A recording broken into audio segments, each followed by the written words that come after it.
دوستوں ذرا اپنی اسکرین پر موجود یہ نمبرز غور سے دیکھیں، کچھ سمجھ میں آیا؟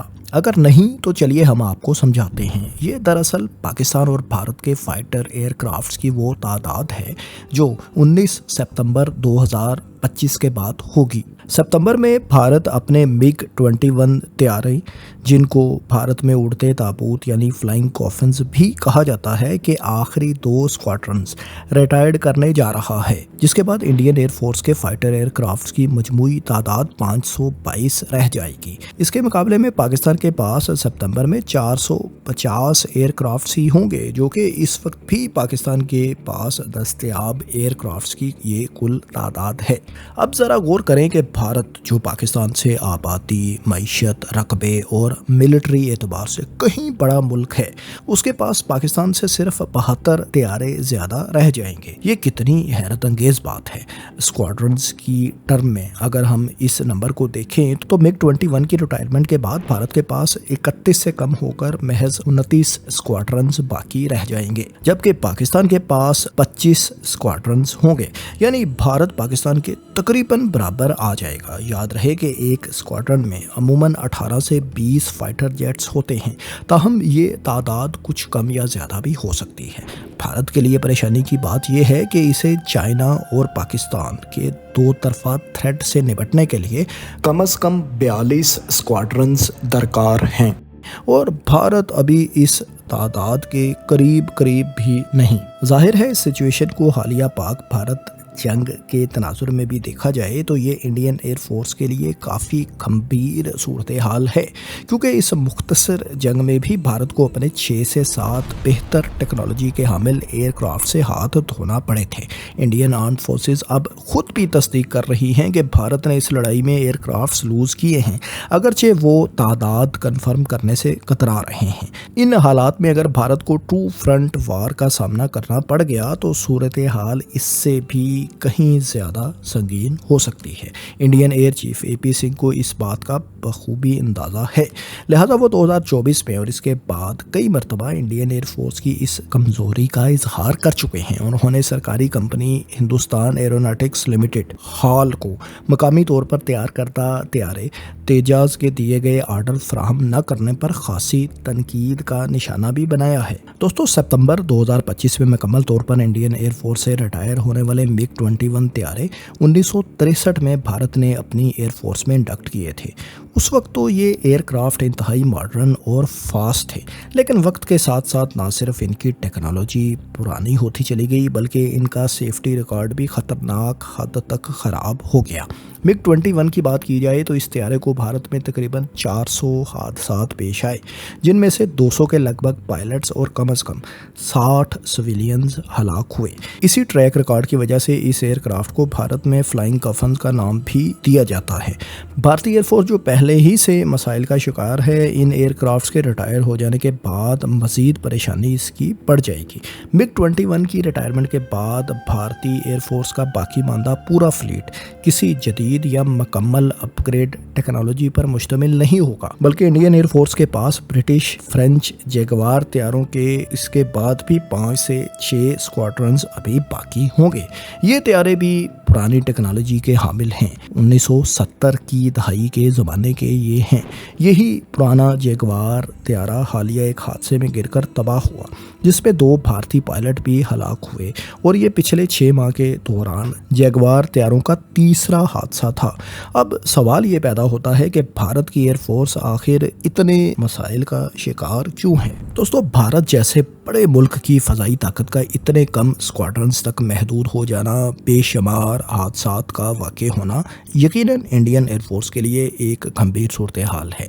لیکن یہاں اصل مسئلہ صرف پرانے طیاروں کی ریٹائرمنٹ نہیں، بلکہ ان کی جگہ نئے طیارے وقت پر فراہم نہ ہونا ہے۔ ایجنگ اور اولڈ فلیٹ کو ریپلیس کرنے کے لیے بھارت کی سرکاری company Hindustan aeronautics limited HAL نے 1983 میں لائٹ کمبیٹ ایئر کرافٹس تیجاز کا منصوبہ شروع کیا تھا۔ اس وقت یہ اندازے تھے کہ 10 سے 15 سال میں اس منصوبے کے تحت بھارت کو مقامی طور پر تیار کردہ جدید ایئر کرافٹس ملنا شروع ہو جائیں گے، لیکن حال کے تیار کردہ طیارے نے پہلی ٹیسٹ فلائٹ 2001 میں کہیں جا کر لی اور آپریشنل کلیئرنس کے بعد 2016 میں تیجاس کے پہلے ورژن تیجاس مارک 1 کو سروس میں شامل کیا گیا، لیکن اس کا اپ graded version Tejas mark 1A جو بھارتی ایئر فورس کو مہیا کیا جانا تھا، اس کا ایک ایئر کرافٹ بھی ابھی تک مہیا نہیں کیا جا سکا۔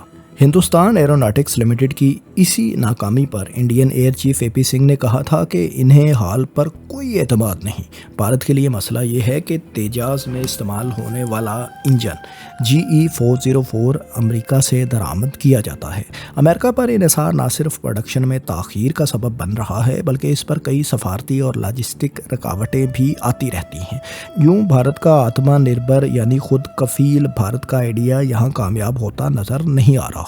دوسری طرف پاکستان نے اپنے ایجنگ فلیٹ کو ریپلیس کرنے کے لیے چین کے ساتھ مل کر JF-17 تھنڈر کا جو پروگرام 1990 کی دہائی میں شروع کیا تھا، اس کے بلاک 1 ویریئنٹ کی انڈکشن 2007 میں پاکستان ایئر فورس میں شروع ہو چکی تھی اور ابھی تک 150 سے زائد aircrafts Pakistan air force کی سروس میں شامل ہو چکے ہیں۔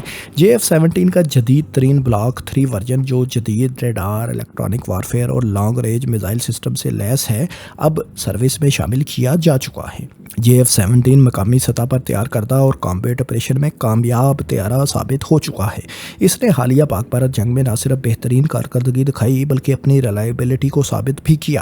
جولائی 2025 میں برطانیہ میں ہونے والے عالمی شہرت یافتہ رائل ایئر ٹیٹو شو میں JF-17 کو spirit of the meet award سے نوازا گیا، جو اس کے انتہائی قابل بھروسہ ایئر کرافٹ ہونے اور برطانیہ تک نان اسٹاپ اڑان کی کامیابی کا اعتراف تھا۔ دوستو، یہ تو ہم نے آپ کو بتایا کہ بھارت مقامی طور پر فائٹر جیٹس بنانے میں کیسے ناکام ہوا، لیکن جب کوئی ملک مقامی طور پر فائٹر جیٹس نہیں تیار کر سکتا تو ظاہر ہے وہ کسی اور ملک سے طیارے خرید بھی تو سکتا ہے۔ تو کیا بھارت کی فضائیہ نے ایسی کوئی کوشش نہیں کی؟ اس کوشش کا کیا بنا؟ آئیے اب اس بارے میں بات کرتے ہیں۔ دوستو، دراصل بھارت نے 126 medium multi role combat aircrafts purchase کا پروگرام جو 2007 میں شروع کیا تھا، اس کی ناکامی نے بھی انڈین ایئر فورس کو کافی حد تک ڈیمیج کیا ہے۔ 2007 میں شروع کیے گئے 550 ارب انڈین روپے کے اس انیشیٹو کا مقصد جدید ٹیکنالوجی سے لیس طویل رینج اور آل ویدر کامبیٹ ایئر کرافٹس حاصل کرنا تھا۔ اس منصوبے کے تحت دنیا کے مشہور aircrafts French Rafale, Swedish Gripen, یورپی یورو فائٹر ٹائفون، روسی MiG 35، امریکن F-16 اور FA-18 سپر ہارنیٹ کا مختلف پہلوؤں سے جائزہ لیا گیا تھا۔ 2012 میں بھارتی حکومت نے رافیل کو تکنیکی طور پر سب سے بہتر قرار دے کر منتخب کیا، لیکن فرینچ کمپنی کے ساتھ معاہدے کی شرائط طے کرتے ہوئے شدید رکاوٹوں کا سامنا بھارت کو ہوا۔